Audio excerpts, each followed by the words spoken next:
And welcome back to Pure Nebraska. On Wednesdays, we like to hear from the group Common Ground. Common Ground is a group of farm women who want to be a resource for consumers who want to know more about how their food is grown. Join us now with some reminders on how to keep food safe in the kitchen during the holiday season is Common Ground volunteer Karol Swan. Karol, always nice to see you. Thanks for driving from York today. Yeah. Oh, it was lovely drive. You bet. Yeah. Roses and tomatoes in November. Who would have thought? I know. It's perfect. Well, Thanksgiving is a week from tomorrow already, yes.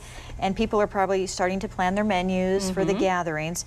But you also need to make sure that your food is safe. Yes, there's lots of things because our farmers, our ranchers, our food processors, our food retailers, they all work very, very, very hard to make sure our food is safe. So after it gets out of the store, maybe if you have carry out of the restaurant, it's really up to us at the home, the people at home, to keep our food safe.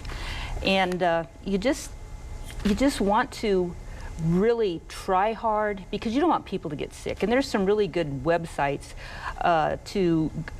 really good that have a lot of good information. There's a fightback.org and foodsafety.gov are two places where if you want to go on a website and look.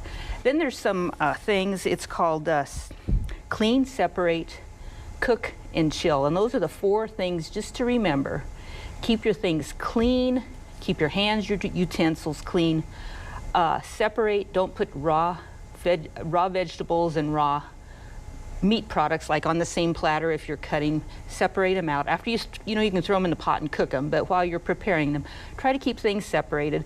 Don't put your steak and then your raw veggies that you're going to put out to eat in the same place.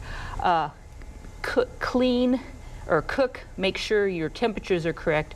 145 for your beef, lamb, fish, pork products, 165 degrees internal temperature for your chicken or for your poultry. So you want to make sure you get it cooked properly, especially on the meat. Your vegetables, you can it's up to you how you want your vegetables cooked. And then chill. Make sure there's a 2-hour rule to kind of get things put away. If it's been out for 2 hours, you better start thinking about putting it in the refrigerator to get it chilled. And they used to have an old myth about you couldn't put hot food in the refrigerator. Yeah. Yes, you can. You maybe want to crack the lid a little bit so it doesn't get moisture condensation on there. But you can put it in there. But they say about 2 hours. You don't want it out anymore. Your turkey, everybody's nibbling on it. Yeah. You don't want to have it out there too long. And then some of your products they say to rinse like all your fresh produce from the stores, not because it's been dirty from the fields or from the processors. It's just been handled a lot. There's a lot of bacteria in the air.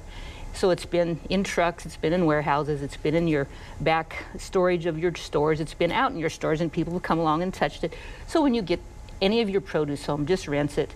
There's some bagged produce that says it's pre-rinsed and pre-washed. Well, if it says that, then it is. Go ahead and just eat it right out of the bags. Do you think rinsing it is enough, or do you need to do some kind of a wash or vinegar splash? They actually say just rinse it with water because there's these fruit washes and vegetable washes, but the USDA just recommends just rinse with water and dry off.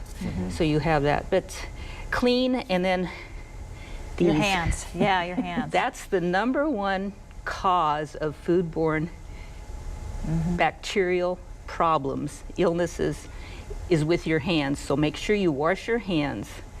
That's the main thing. And we kind of, in these modern day and age, you're doing different things, you kind of forget about washing your hands. And like if you're at home and you're doing yard work, you think, oh, well, you can go in and grab something, maybe not wash your hands, but you better. And like your kids, you need to stress that with your kids because they're out playing in the dirt, helping with yard work. They have pets, they have livestock. And they just need to kind of be sure and get their hands washed no matter what. You can't stress that enough because that's the #1 kind of problem. That's good to remember. Yep. Yeah. And wash them long enough. Sometimes you do it really fast, but you need to make sure. All right, Karol, but you're going to stick around, which we always love. Yeah, I'm going to cook a little bit. Okay, sounds good. Thank you.